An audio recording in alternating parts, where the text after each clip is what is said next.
So what do I get paid and what do I got to do for it? Well, that's what this video is about. I get a lot of questions about, what is it that you do? How much effort do you have to put out? Is it worth it? Different things that seem ridiculous to me, but overall, I guess I really got to think about it. If you've never worked for Walmart or didn't know anybody that works here, then it would all be kind of a mystery. I forget what it was like to be out on the road with one of these companies where you're gone for like 30 days and then come home for a few days. So yeah, it's quite a bit different here in Walmart. So I'll give you a basic overall. Here at Walmart, the amount of work that I have to do is pretty minimal. It's just the nature of the business. Now, there are some things you can do at Walmart, like you can work at a grocery DC and land up working pretty hard. Going into stores constantly and having to stand there and wait for them to unload. And not that it's a labor type thing, but just more activity, sometimes pays off. But overall, I work for a GM DC, which is general merchandise. Most of what we do is drop and hook. Matter of fact, I'll be coming out with a video this next week that basically each day I do an update on what I'm doing and how it went and what the next dispatch is and how much I made and that kind of thing. But in the meanwhile, I'll give you this. So basically, I just drop and hook for the most part. I come to work. They end up giving me some sort of store load, which is there's like either 2 or 3 truckloads for general merchandise per day at a store. And so if you get one of those, then you just take it to the store and you just put it in the dock and then you grab an empty, or if you're dispatchers, you get pallets and you get pallets or whatever it is. A lot of times I land up coming back empty to the DC or the pallets. Occasionally there'll be a backhaul. Not near as many backhauls as there used to be back in the day. So once I do that, I may do a couple of those, and then at some point they may send me to a grocery DC, which we have one in Sparks, Nevada, and you got to do some groceries. Dry groceries, a lot of times it's drop and hook, or if it's like a 2-stop grocery, then you wait for them to unload part of it, and then the next store you drop and hook. And sometimes we have to do a reefer, which you got to get out, go in, they unload part of it, you go to the next store, they do it again, and then you have to bring that empty back to the DC. Luckily, I don't work out at one of those DCs, so it's just occasional. But as far as the pay goes, we have a thing called PTO, which is paid time off. And you earn so much of that based on each work day. I get almost a day off, like per week earned, I guess you could say. And so whenever you take a day off, let's say you take a vacation or you just take a day off randomly, we can do that. Then you're going to get paid whatever your ADP is, which is your average day's pay.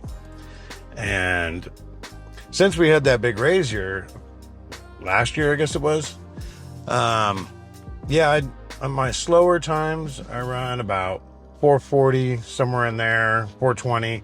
And then getting into late summer, early winter, I'll shoot up to 520, something like that. And so that's what I get paid. Whatever it is at the time, if I land up taking a day off randomly, then that's what I'll get paid. If it's 520, then I'll get $520 a day. Gross, of course. So in the video that I was telling you about that I'll be sharing with you here this next week, literally I go through what I make each day as it's happening and the dispatches I get. But just to give you an idea, like I said, my ADP right now is 440. Well, I think the first day was $399, which it was short because you don't get a layover pay because you get paid the layover from the day before. You don't get paid for that layover until the next morning, and then it goes on that day's pay. Well, it's my Monday, so obviously that's not going to happen. So a little bit short, about $40 short, but here in the last couple of days, I forgot what my Tuesday was, but it was well over the ADP. It was like 460 or something like that. Yeah, I don't remember the exact number. Might have been 480 something. But anyway, the next day, 531. And these are gross pays for each day. It's not that unusual. It's actually pretty normal. This is running up from Red Bluff, California, and then going up to Hermiston, Oregon, which is, basically right there where the Washington border is. Doing store loads, like I said, you take and you get a store load, you take it, you just drop it, and then you hook onto an empty. Or in my case, I got pallets one time, and then the other time I did an empty all the way back. And you get paid the same, whether it's pallets or empty or whatever. Those miles all pay the same. It doesn't matter, but you do get the activity and these types of things if you have to live unload, which doesn't mean you unload. It just means you have to wait for someone else to unload. So, it's completely common to make $400 to $500 a day. Now, keep in mind, I've been here going on 17 years, so my pay is probably a little more than other people. But even these new guys are doing it. So I work a 5 on, 5 off, which that usually scares the hell out of people. They're just like, how could you do that? How are you going to make it? And it's like, I make it just fine. I got a question the other day and they said, well, starting pay is like 115,000, somewhere in that neighborhood for new drivers. Do you make that driving a 5 on and then 5 days off? Well, if I worked just my 5 on and then took my full 5 days off and did that all the way through the year, no, I'm not going to get paid that. I think I'd probably get 65,000 for the year. I don't really know the exact number because I've never done that before. Basically, what I've done is that once we hit summer, it gets really busy. And if you want to work extra, Walmart has no problem with that. I have my regular work week, and then I get my first day off, and then I call work and go, hey, do you mind if I work 3 of my days, of my 5 days? That way I have the 34-hour reset on both ends, because you got to do that. And generally they say, yeah, no problem. Yeah, just come on in. Lucky for me, I have my own truck, and generally I could just drive my own truck. As a new driver, you'd probably have to land up getting into somebody else's truck. But, the price you pay if you're going to do the week on, week off thing. But anyway, I'll work those 3 days, and then I'll get a day off, and I'll go back for my regular 5 days. I won't do that every week, but I'll do that every couple of weeks, and I'll do that from like June, July, all the way up to almost Christmas. And then, after that, it's pretty dead. You got heavy winter going on, a lot of putting chains on, this and that, but we're not super busy. So if I was to call and say, hey, I want to work my days off, like in January or February, unless there's a severe storm going on and they're having issues with drivers actually making it through the weather, they're probably going to say no. Well, we're a little slow right now. So you got to make hay while the sun's shining, as they say. So I do that. So I end up working, like I said, every other week. I'll work 3 days out of my 5 days.